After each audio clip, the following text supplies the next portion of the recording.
working in the spirit of the Golden Empire. This is 17 News at noon. Good afternoon, and thanks for joining us. I'm Maddie Jansen. We begin with some breaking news this afternoon in Oildale. This is a live look of the sheriff's presence off Sycamore Drive near Plymouth Avenue. The Kern County Sheriff's Office has not released any details about why they're there on scene. We do have a 17 News crew there, however, gathering some information. We will keep you updated as soon as we learn more here on 17 News at noon. We'll also bring you the latest on our website, KGET.com. You can also follow along on our KGET app, Twitter, and Facebook to get the latest on breaking news. 1 week ago, we were all prepared to celebrate the 4th of July, but Mother Nature had other plans. It's been 7 days now since a 6.4 magnitude earthquake struck near Ridgecrest. A day later, it would be considered a foreshock when a magnitude 7.1 would hit in the same place. Residents have endured days of aftershocks. Now in recovery mode, they're figuring out what comes next. The high desert town of Trona suffered some of the worst damage from these quakes. Located less than 10 miles from the quake's epicenter, the town's been without water for nearly a week. But at a town hall meeting yesterday, people finally got to hear some positive news. The folks in West End, South Trona, Argus, and Trona, you guys have water today. I'm very happy to report that. Officials also said roads throughout the town are in good condition, but there are still some challenges to overcome, including the closure of the Searless Valley Minerals plant that employs much of the town. Officials say they plan to stay in these desert communities as long as needed. Meantime, the state insurance commissioner is working to dispel confusion about earthquake policies. This comes in the wake of reports that some insurance agents may have declined writing earthquake policies following the recent temblors. This morning, that insurance commissioner was expected to explain a little more to reporters to ensure that people affected by the quakes last week and other Californians can access insurance before the next big one. Later in the day, the commissioner said to travel to Ridgecrest and meet with residents and city leaders at the local assistance center. Well, Tuesday night, Salty's was out in Ridgecrest serving up free food to residents for a movie night. Well, now they're helping collect items requested by a Trona church. Here's what they need. Things like toiletries, diapers, baby food, batteries, and more. You can drop those items off tonight at a special Thursday night Cruisin' Ridgecrest Strong event. It's happening from 4 to 9 at Salty's on White Lane. By the way, we want to remind you we've had extensive team coverage since the first quake struck on the 4th of July. Tonight, we're marking this first week of recovery with a special edition of 17 News at 6 p.m.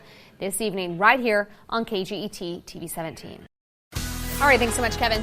A U.S. official says Immigration and Customs Enforcement plans to begin raids across the country on Sunday to arrest thousands of people who already have court orders to leave the country.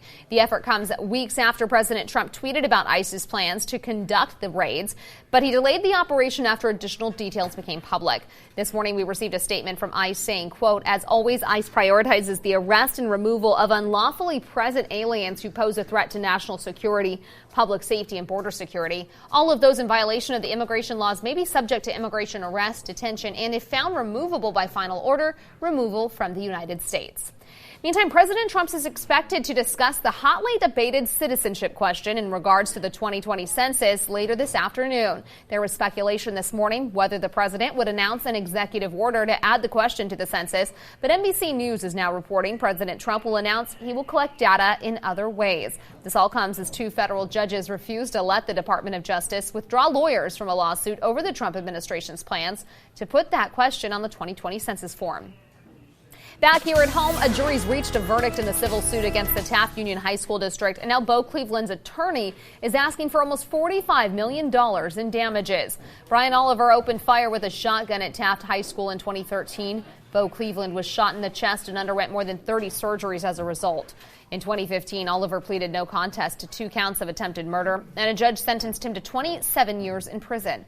But the Cleveland family sued the district. They claim administrators missed too many warning signs. Yesterday, a jury agreed. They found the district and members of the Oliver family negligent and liable for the shooting. The damages portion of the trial, which began June 20th, is expected to last another week. Kern County Search and Rescue pulled a body from the Kern River last night. Just after 8 p.m., crews responded to the river about a half-mile west of Hart Park. The age and identity of the victims not been released yet, and that will come from the coroner's office, but officials confirm it was a man.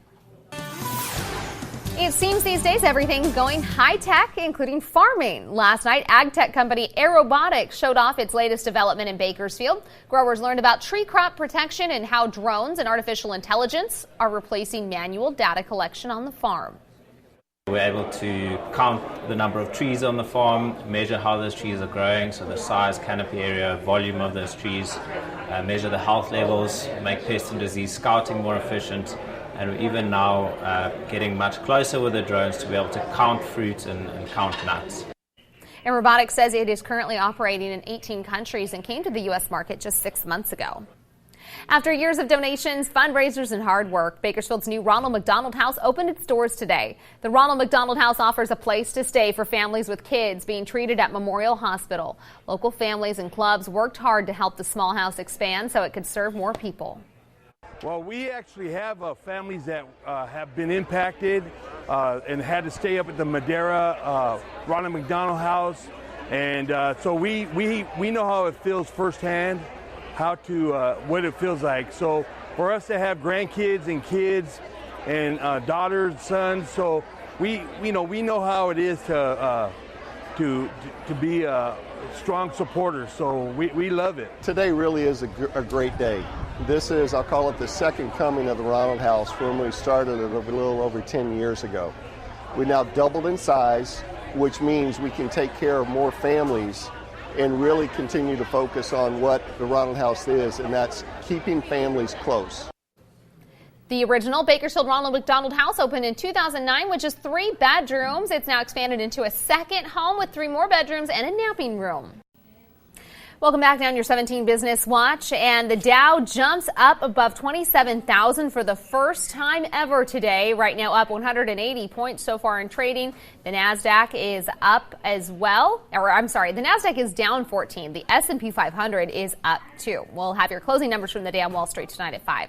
Checking oil prices, West Texas Intermediate falling a bit this afternoon, $60.31 a barrel at last check, and Midway Sunset started the day up at $64.18 a barrel. Adventist Health wants to stock pantries today rather than medicine cabinets. The hospital is holding a farmer's market featuring fresh, healthy foods, including packed meals and produce. It began just a few hours ago and wraps up at 1, so you have just about 40 minutes to get over to Adventist Health Bakersfield on Chester Avenue.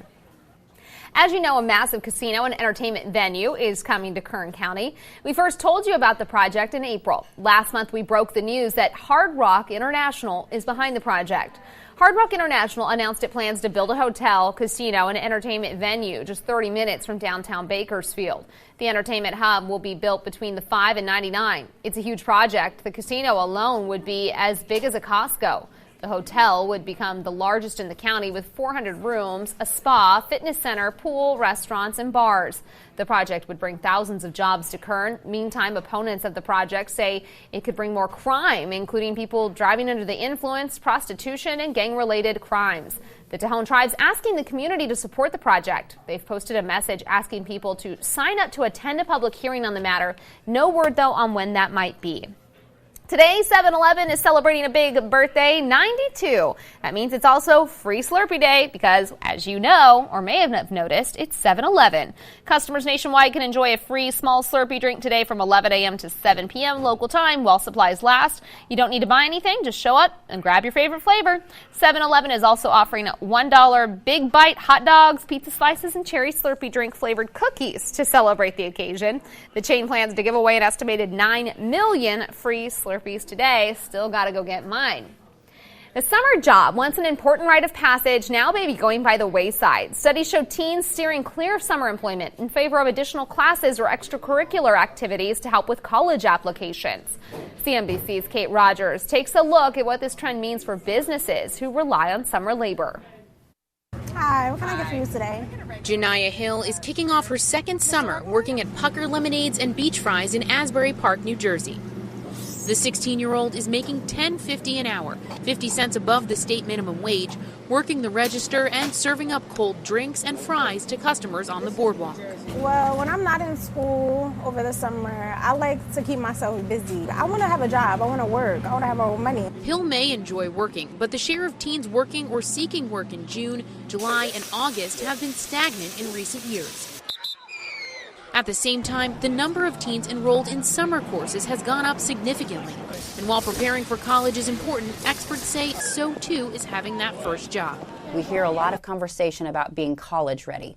We don't hear a lot of conversations about being work ready. You can only learn so much in a classroom about how to actually work. In many cases, those first jobs are really important at teaching skills that supplement classroom education but can't replace it. Whether it's summer courses or other extracurricular activities, franchisee Mike Haynes says he's seen a shift in the availability of teen workers at his 4 tropical smoothie cafe locations in the Atlanta area. They're doing things like volunteer work. They're engaged in their churches, whether it's volunteering there. They're looking at their extracurricular activities. They're taking additional summer courses, whereas previously the labor pool for summer students would have been much higher. In fact, he says in order to remain flexible with teen scheduling, he's getting creative, hiring more workers. Meanwhile, Hill's boss, Anthony Bannon, says he's shifted his recruiting tactics as well, bringing younger workers into the fold as older teens became less available. As 15, 16, 17-year-olds aren't working as much, we've had to actually open it up to 14 and 15-year-olds using programs like working papers and working with schools. As teen worker availability shifts, so too do the tactics around retaining and recruiting these teens to come to work in the summer. I'm Kate Rogers, CNBC Business News in Asbury Park, New Jersey. Welcome back. Forensic experts searching 2 19th century tombs in the heart of the Vatican in hopes of solving the mystery of a teenage girl who vanished more than 30 years ago came up empty-handed today. NBC's Keir Simmons reports from Rome. Behind the walls of the Vatican this morning, the search for answers in the disappearance of a 15-year-old girl, Emanuela Orlandi, nearly 4 decades ago. Ciao, buongiorno. Her brother driven through the gates past waiting reporters. This an anxious day for him, he said. Inside the Holy City, a tiny cemetery where today 2 tombs were exhumed. Piece by piece, the historic crypts opened as Emanuela's brother looked on. An anonymous tip, a letter to the family in February, told them to search where an angel is looking. The graveyard fitting that description. But in the past few hours, the mystery deepening. No bodies were found, not even the remains of those who were supposed to be buried in the tombs. How are you feeling? Relieved, he says, but the family once again left without answers and with so many questions. Emanuela disappeared without a trace 36 years ago. The daughter of a Vatican bank employee, the family always insisted somebody knew something. Her family's hope for justice unwavering. And this morning, once again, unanswered. So many questions. Where are the 2 princesses who we thought were buried in those tombs, if they are indeed not there? Who sent the tip-off suggesting this missing teen is in the tombs? And where is she? Keir Simmons, NBC News, Rome.